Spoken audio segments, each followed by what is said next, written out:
عید کا دن تھا، صحابہ نے قربانیاں کرنے میں پہل کر لی۔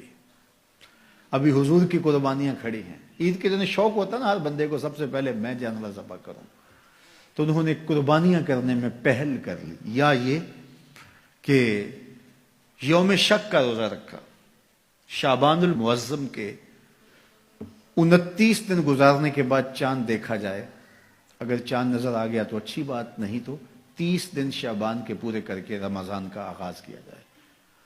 چاند دیکھا گیا، مطلع ابر آلود تھا، چاند نظر نہیں آیا، تو 30 دن پورے کرنے تھے اور پھر روزہ رکھنا تھا، تو بعض صحابہ نے روزہ رکھ لیا اس خیال سے کہ مطلع ابر آلود ہے، ہو سکتا ہے چاند طلوع ہوا ہو لیکن نظر نہیں آیا، چلو ہم رکھ لیتے ہیں، اور اگر چاند واقعی نظر آیا ہے تو پھر روزہ ہو جائے گا، نہیں تو نفلی روزہ تو ہوگا۔ حضور نے نہیں رکھا، کچھ صحابہ نے رکھ لیا۔ اللہ نے قرآن نازل کیا، اے ایمان والو اللہ اور اس کے رسول سے آگے کیوں بڑھتے؟ جب رسول اللہ نے روزہ نہیں رکھا تو تم کون ہو؟ حضور کی قربانیاں کھڑی ہیں، تم ذبح کر رہے ہو اور چاہتے ہو قربانیاں ہو جائیں گی۔ حکم آیا، قربانی تمہاری نہیں ہوئی لیکن چونکہ اللہ کے نام سے تم نے ذبح کیا ہے، حلال ہو گئے۔ یہ جلد بازی کا گوشت ہے جو تم کھا تو سکتے ہو لیکن قربانیاں نہیں ہوئی، دوبارہ لو اور ذبح کرو، اس لیے کہ تم نے رسول سے پہل کی ہے۔ یہ تمہارے روزے نہیں ہوئے اس لیے کہ تم نے رسول سے تقدم اختیار کیا۔ ایمان والو میرے نبی سے آگے نہ بڑھو۔ اب انہوں نے روزہ رکھ لیا تھا، کس لیے رکھا تھا؟ اللہ کی رضا نصیب ہو، اس لیے رکھا تھا نا۔ جلدی جلدی جانور ذبح کر لیے تھے اس لیے کہ اللہ راضی ہو جائے، حالانکہ ان کے حاشیۂ خیال میں بھی نہیں تھا کہ ہم حضور سے کوئی پہل کرنے کی کوشش کر رہے ہیں۔ یہ اتفاقاً ہو گیا، شوق تھا کہ اللہ کے حضور قربانیاں پیش کر دیں اور اس میں جلدی ہو گئی۔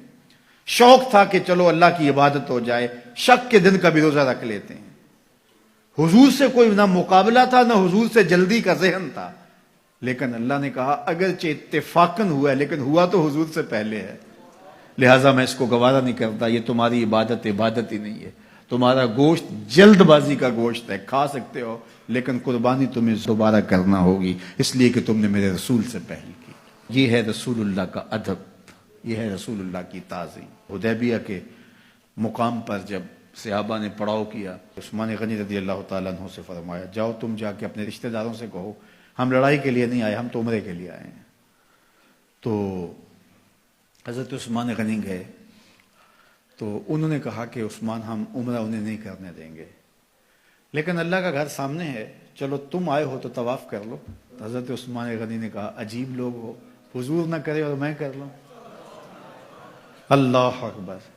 اچھا، صحابہ کے ذہن میں بھی یہ بات آئی، ان کو طواف کا وہاں موقع مل گیا ہوگا، بچھڑے ہوئے تھے، کتنا عرصہ ہو گیا تھا مکے کو چھوڑ کے آئے ہوئے۔ جب حضرت عثمان غنی واپس آئے تو کہا کہ عثمان تم بڑے خوش قسمت ہو کہ تم نے طواف کر لیا ہوگا۔ کہا تمہاری غلط فہمی ہے، میری خوش قسمتی یہ نہیں کہ میں نے طواف کیا، یہ کیسے ہو سکتا ہے؟ حضرت عثمان نے کہا میں 1 سال بھی وہاں رکتا تو طواف نہ کرتا اگر میرے رسول نے نہیں کیا۔ تو دین ہی وہ ہے جو حضور کے تتبع میں ہو، حضور کی اتباع میں ہو، حضور کے پیچھے ہو۔ حضور کے پیچھے لگ کے اللہ ملتا ہے، آگے چل کے نہیں ملتا۔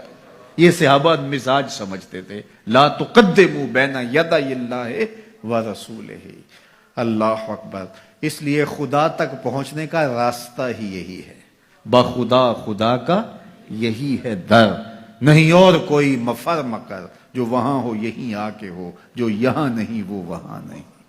وہی لا مکان کے مکی ہوئے، سر عرش تخت نشیں ہوئے۔ یہ نبی ہیں جس کے ہیں وہ مکان، وہ خدا ہے جس کا مکان ہے۔ تو خدا تک پہنچنے کا یہی راستہ